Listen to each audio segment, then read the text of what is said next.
ਜੀ ਭਾਈਜਾਨ ਕੀ ਹਾਲ ਹੈ? ਠੀਕ ਠਾਕ ਹੋ? ਹਰ ਚੀਜ਼ ਦੁਨੀਆ 'ਤੇ ਤੁਸੀਂ ਸੇਲ ਹੁੰਦੀ ਵੇਖੀ ਹੋਣੀ ਹੈ। ਇੱਥੇ ਕੁੱਤੇ ਸੇਲ ਹੋਣ ਵਾਲੀ ਦੁਕਾਨ ਵੀ ਹੈ, ਤੁਹਾਨੂੰ ਉਹ ਵੀ ਮੈਂ ਦੱਸਣਾ। ਠੀਕ ਹੈ, ਤੁਸੀਂ ਮੇਰੇ ਪਿੱਛੇ ਦੇਖ ਲਿਓ ਕੁੱਤਾ ਹੈ। ਠੀਕ ਹੈ ਨਾ, ਹੁਣ ਮੈਂ ਤੁਹਾਨੂੰ ਦੱਸਣਾ ਕਿ ਇੱਥੇ ਜਿਹੜੇ ਕੁੱਤੇ ਆ ਨਾ ਬੱਚੇ, ਉਹ ਸੇਲ ਹੁੰਦੇ ਆ। ਇਹ ਵੇਖੋ ਇੱਧਰ, ਇਹ ਚੈੱਕ ਕਰੋ। ਇਹ ਆਰਟੀਫਿਸ਼ਲ ਨਹੀਂ ਹੈਗੇ, ਸਹੀ ਕੁੱਤੇ ਹੈਗੇ ਆ ਬੱਚੇ। ਇਹ ਚੈੱਕ ਕਰੋ ਯਾਰ।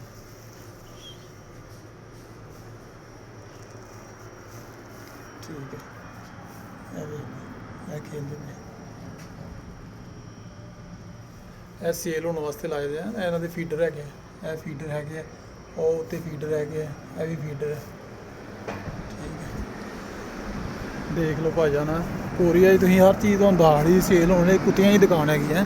ਇੱਥੇ ਕੁੱਤਿਆਂ ਦੇ ਬੱਚੇ ਸੇਲ ਹੁੰਦੇ ਆ, ਉਹ ਕੁੱਤੇ ਜਿਹੜੇ ਘਰਾਂ 'ਚ ਰੱਖੇ ਹੁੰਦੇ ਆ। ਉਹ ਦੇਖੋ।